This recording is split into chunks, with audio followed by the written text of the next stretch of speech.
తర్వాత ఇప్పుడు మనం చూసుకున్నట్లయితే కన్య రాశి. నెక్స్ట్ వచ్చేసి కన్య రాశి.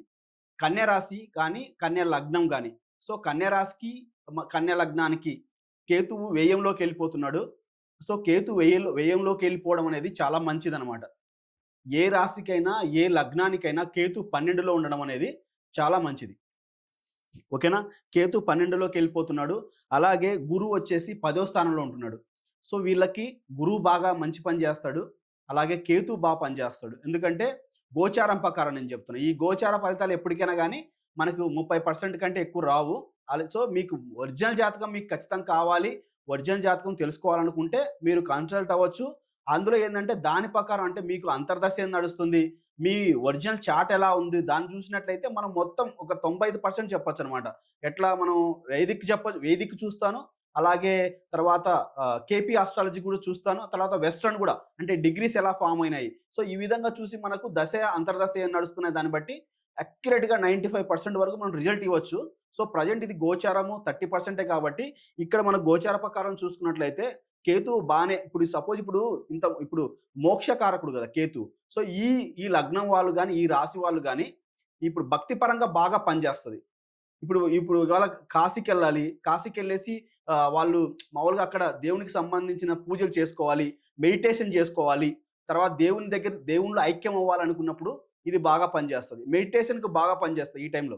మెడిటేషన్ చేసుకున్నట్లయితే వాళ్ళకి మంచిగా బాగుంటది. కేతువు మంచి మోక్షాన్ని ఇస్తాడు. సో, అలాగే గురువు గూడా 10లో ఉన్నాడు కాబట్టి వాళ్ళకిప్పుడు కెరియర్ పరంగా ఇంతకుముందు ఏదైనా కెరియర్ పరంగా ఇబ్బందులుంటే జాబ్ లేదనుకుంటే జాబ్‌లోకెళ్ళిపోతారు. బాసులతో ఏదైనా ప్రాబ్లమ్ ఉన్నట్టయితే ప్రాబ్లమ్స్ ఏముండవు. కెరీర్ పరంగా బావుంది. అలాగే సప్తమంలో వచ్చేసి శని, శుక్రుడున్నారు. అంటే వివాహానికి అంటే భార్యాభర్తల మధ్య కొంచెం రిలేషన్‌షిప్‌లో కొంచెం చూసుకోవాలి. ఇంతకుముందు బాగున్నట్లయితే సడెన్‌గా ఇద్దరి మధ్య కొంచెము మిస్‌అండర్‌స్టాండింగ్స్ వచ్చే ఛాన్సెస్ ఉన్నాయి. దాని ద్వారా కొంచెం చూసుకోవాలనమాట. మ్యారేజ్ రిలేటెడ్ విషయంలో అంటే భర్తతో గాని, పబ్లిక్ యాక్టివిటీతో చేసేటప్పుడు అంటే మనం పొద్దున్న లేస్తానే పబ్లిక్‌తో మనం తిరగాలి. పబ్లిక్‌తో మనం ఉండాలి గదా! సో, ఆ పబ్లిక్‌తో ఎళ్ళినప్పుడు కొంచెం జాగ్రత్తగా ఉండడం. అంటే అనవసరమైన గొడవలు పడకోకుండా, అనవసరమైన గొడవలొచ్చే ఛాన్సెస్ ఉంటాయన్నమాట. గొడవలు పడుకోకుండా సామరస్యంగా పనులు చక్కబెట్టుకోవడం ఉంటది. ఇంట్లో గూడా కొంచెం భార్యతో భార్యల్ని వాళ్ళని పొగుడుకుంటూ, వాళ్ళతో ఏదైనా మిస్‌అండర్‌స్టాండింగ్స్ వచ్చినా గాని తెలివిగా మనం వాళ్ళ మనసు నొప్పించుకోకుండా, కష్టపెట్టకోకుండా ఉంటే బావుంటదనమాట. ఎందుకంటే శుక్రుడు కూడా సప్తమంలో ఉన్నాడు కాబట్టి, శుక్రుడు అంటే భార్య గాబట్టి, మనం భార్యని ఏ గ్రహంతో పోలుస్తామంటే శుక్రగ్రహంతో పోలుస్తాం. సో, భార్యని మనం బాగా చూసుకున్నట్లయితే శుక్రగ్రహం బాగా ఉన్నట్టనమాట. ఎప్పుడైతే మనం భార్యను బాగా చూసుకోమో శుక్రగ్రహం దెబ్బతిందని దానర్థం. సో, శుక్రుడు, శని ఇద్దరు కలిసి ఉన్నారు. ఈ లగ్నానికి శుక్రుడు, శని మంచివాళ్ళే.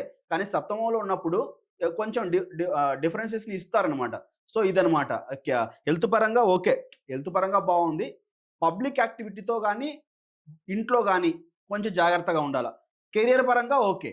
సో, మోక్ష పరంగా అంటే ఏదైనా మీరు మెడిటేషన్ చేసుకోవాలన్నా, పూజలు పునస్కారాలు చేయాలనుకున్నా, దేవాలయాలు సందర్శించాలనుకున్నా మంచి టైం. హెల్త్ పరంగా. కెరియర్ పరంగా ఓకే.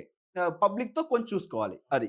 ఈ వీళ్ళకి నేనిచ్చే రెమెడీ ఏందంటే, ప్రతి బుధవారం వీళ్ళేందంటే బుధుడికి బ్లూ కలర్ అంటే మనకు ఆకుపచ్చ కలర్ ఉంటది గదా! ఆకుపచ్చ కలర్ బట్ట తీసుకొని, పసుపు, కుంకుమ తీసుకొని, అగరబత్తులు తీసుకొని మామూలుగా వస్త్రం సమర్పించేసి, నైవేద్యం పెట్టేసి, అగరబత్తులు తిప్పేసి, దండం పెట్టుకొనొస్తే ప్రతి బుధవారం కొంచెం మంచిదనమాట. బుధగ్రహం పనిచేస్తది.